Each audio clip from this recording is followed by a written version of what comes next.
Welcome. Thank you so much for being here. I'm Tina Iotis. I'm one of the volunteer Canon Committee members. I read and review books. I'm here to talk about crypto today. I thought I would do something a little differently than maybe in the past in walking through the book and ask you a little bit to set the stage for the people in the book, because this is a little different from a lot of the books that we review in terms of really getting at the human element of the story of crypto. So we'll start with how you came to write the book. Sure. So I got an assignment in the early 1990s to write about this group of people called cypherpunks. And they were very much in the spirit of hackers, which is a subject I wrote a lot about over the years. And it was an assignment from a brand new magazine called Wired, which hadn't appeared yet. And I thought, you know, this sounds like an interesting magazine, but I'm not quite sure they're going to make it. But I did it anyway. And I found not only the people fascinating, but the subject itself was fascinating. And it really introduced me to something that I'd been somewhat aware of, but not to any serious extent, which was the revolution that took place in cryptography over the past 20 years, and certainly of the political situation that enveloped this subject matter.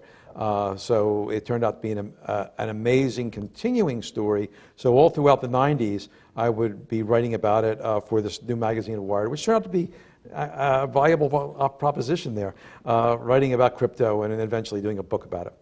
So it really, I think, was almost 8 years worth of writing and interviewing, which for a lot of people, they don't have the luxury.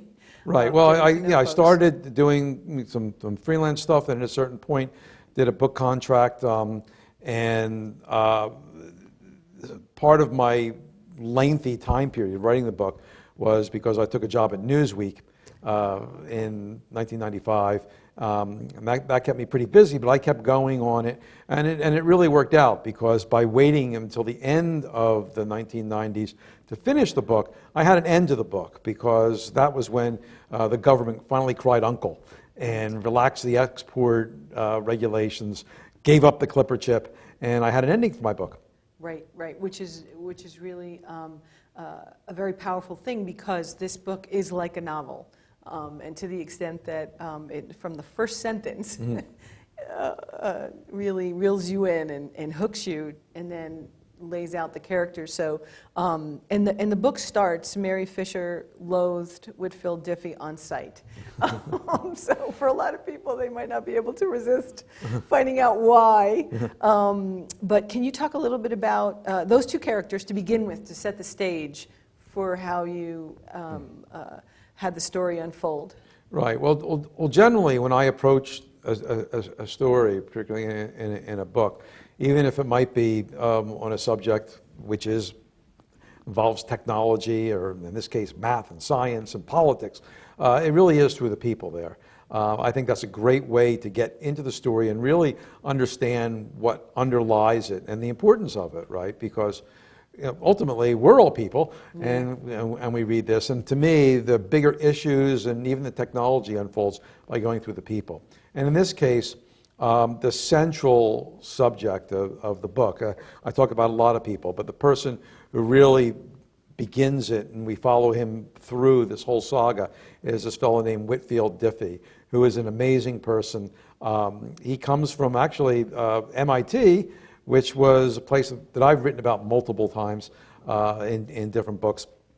He was, to some degree, a computer hacker, but he had this obsession with secrecy, both in protecting it and cryptanalysis, of getting codes broken. And he was such an unusual person that his being an outsider gave him quite an advantage in developing his ideas outside the establishment, because if you were working inside the establishment, you couldn't do original work, because the government would call your work classified, and they would co-opt you, and they would block you.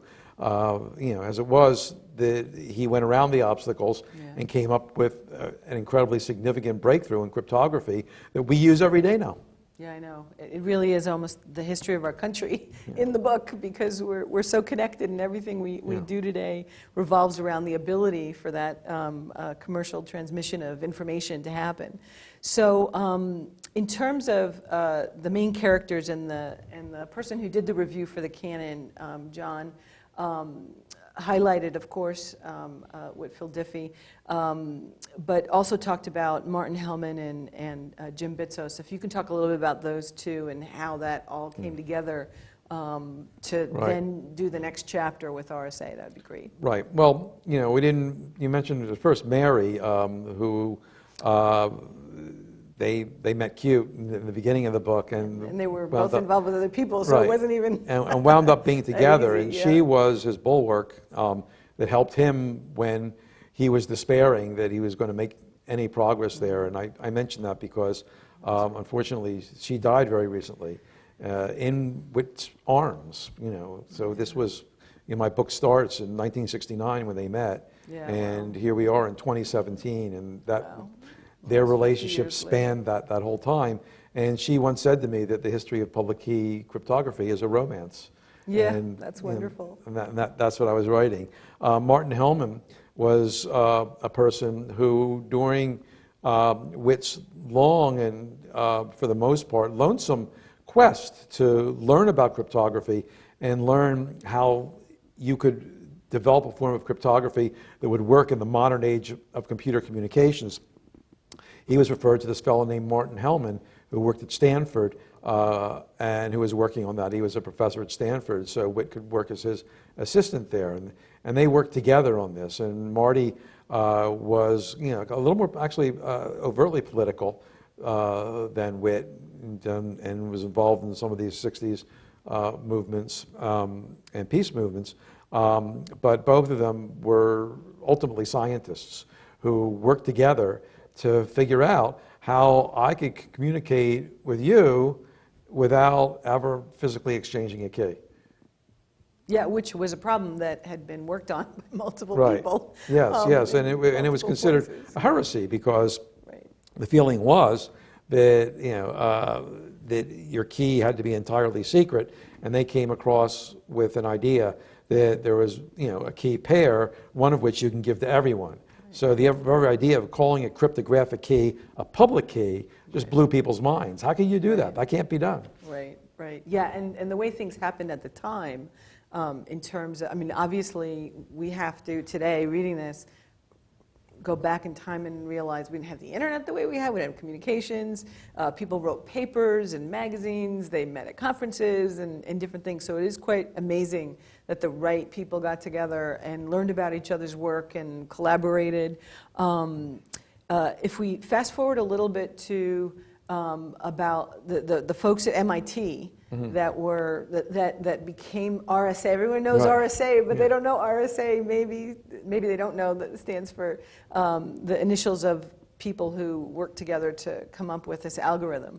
Could you talk a little bit about it's Ron Rivest? Right, Ron Rivest. Rivest, is that how you say his name? Yeah, Adi Shamir and Len Edelman. Yeah, so talk about those two guys. So when Hellman and Diffie published their work, and it was called New Directions in Cryptography. And it was funny because they actually did make a nod in saying New Directions to that publishing house, the New Directions there, which was very avant-garde. They thought they were, and it's true, ushering in a new age there.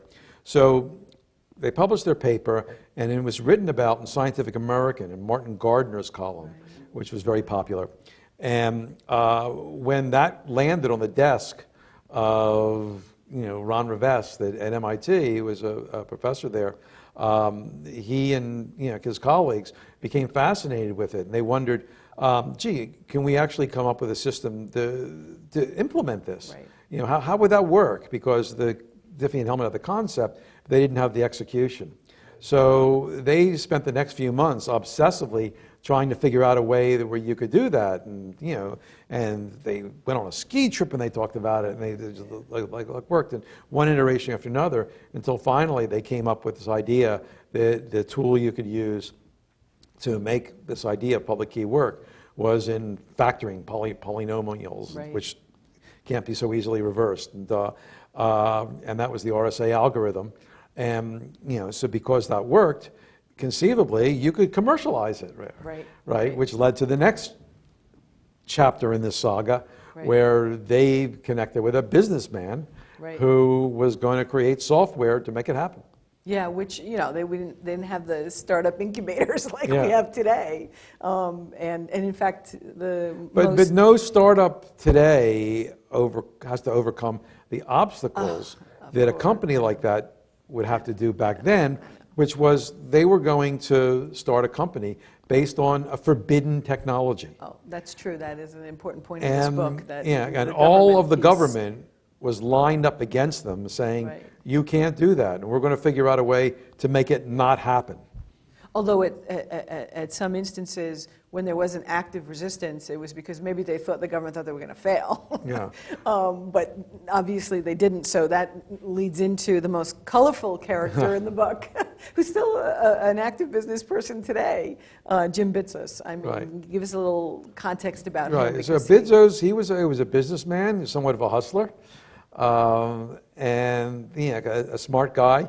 He wasn't an overly technical guy, but he loved to hear those cryptographers talk. He just would sit there, because as they would go back and forth, and consider himself lucky to be in on the conversation there, what they talked about. And in fact, one of the pieces that I told you that I loved, it's a beautiful piece of writing. The lesson learned for today is that even if you don't know about a particular area, you should get smart about it. And he did that. Yeah. He knew that he needed to understand. But this piece is on page from 140 to 141, the wooing of him to get him to be a part of RSA, and then once he was figuring out how he was going to be involved. So it starts with one of the people there saying, I know you want to come here, he said, and I know you like my receptionist, so if you come and work for me 2 days a week, I'll pay for the move, just give me 6 months.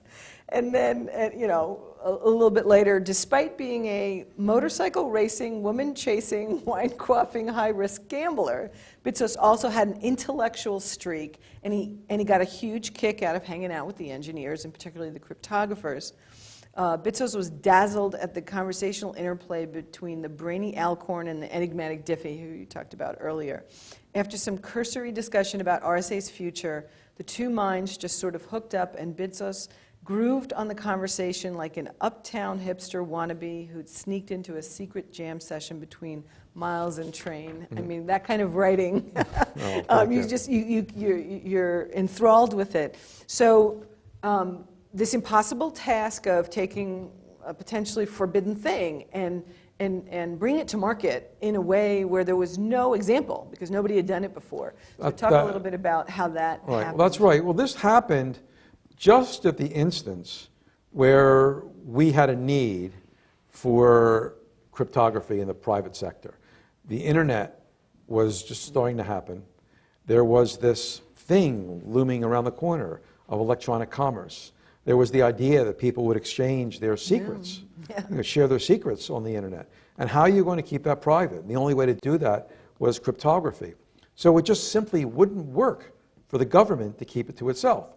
So there was a problem with this, that if you had a company that made commercial cryptography, you wanted to use it, say, to put it in a business product,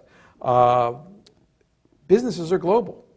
And the government couldn't stop you from selling strong cryptography within the United States, but if you wanted to export it to your foreign customers, the government had a lot to say about that, because they treated strong cryptography as a weapon, like a nuclear weapon almost, and they had very strict regulations about what you could export.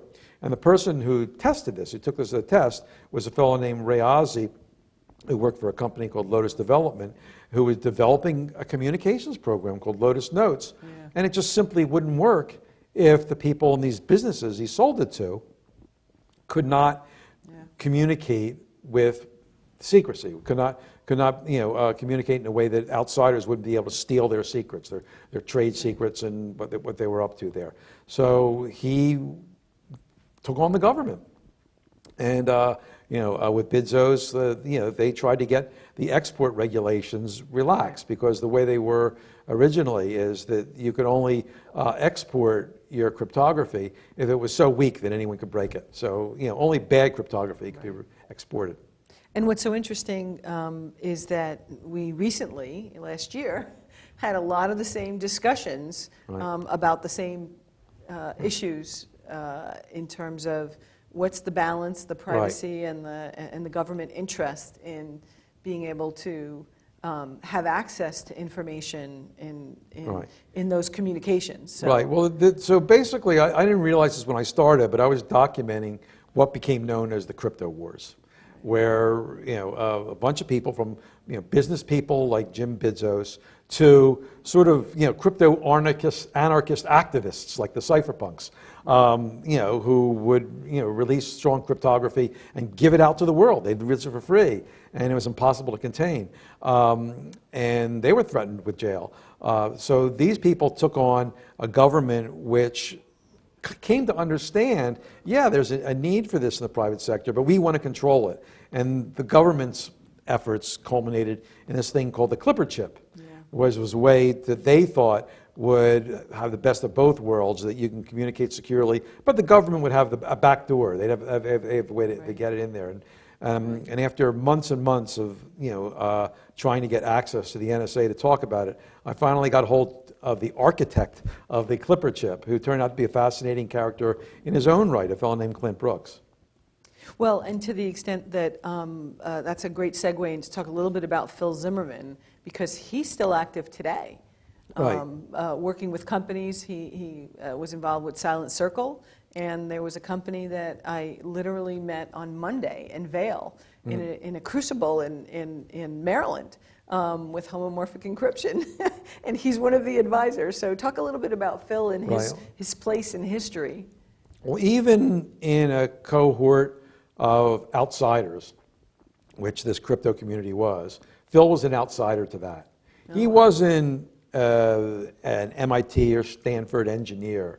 He was just a guy from the Southwest who, got excited about this stuff, and he hacked up a program which wasn't particularly elegant, but it was strong enough, and he was smart enough to do it right. That called Pretty Good Privacy, right? And he, even didn't overpromise it in its title, which would use RSA to secure your communications. And the government went nuts because here he was, he gave it away, totally free and open source, and you couldn't stop it at the border because it circulated everywhere, and people started using it to communicate in a way that presumably, we never know, the government can't crack. Yeah. So ultimately, I think there's a line where Stewart Baker, who was very involved at the time as the general counsel of the NSA, said it's over. We're moving forward. We're not going to be able. Can you talk about sort of what that feeling was like when you were fighting and then you realized that you could move forward? Right. Well, that was the feeling of the crypto community. I was just writing about it, but though I think if you read the book, you see my heart really is with these people I was writing about. But that basically the government was fighting math. They were saying that there's a way to do this where we could have our cake and eat it too. You could, have secure communications, and we can read them if we want to. And that just doesn't work. And and we see this played out again in crypto wars too, when they're asking Apple to, crack the iPhone, and tell us how to do that. But no problem. Users will be safe. It just doesn't work. And are we done? Okay. Are we done? All right. Okay. Yeah. Okay. So we should wrap up, and I'll finish it. you'll be editing it anyway, right? Okay. We are. Oh, someone else is. Okay. Okay. So fair enough. But it was the Clinton administration that came to finally raise the white flag and say, we can do this. And I suspect the NSA told them, we have ways to get around this. Don't worry. It's not going to be the end of the world there. A few months after the book came out, I met Bill Clinton. Oh, yeah. He wasn't the president anymore. It was actually a couple months after 9/11 in New York, and he was at a book party, and I was introduced to him as, here's a guy who wrote a book about all this cryptography stuff, and all the things that happened there, and Bill Clinton was listening there, and he's a very charismatic guy. When he talks to you, you feel it's only him and you in the room, and he grips my hand and he says, "How do we do?" And I said, "You finally got it right." That's wonderful. Well, thank you so much for sharing this with us today. Thank you. I enjoyed it.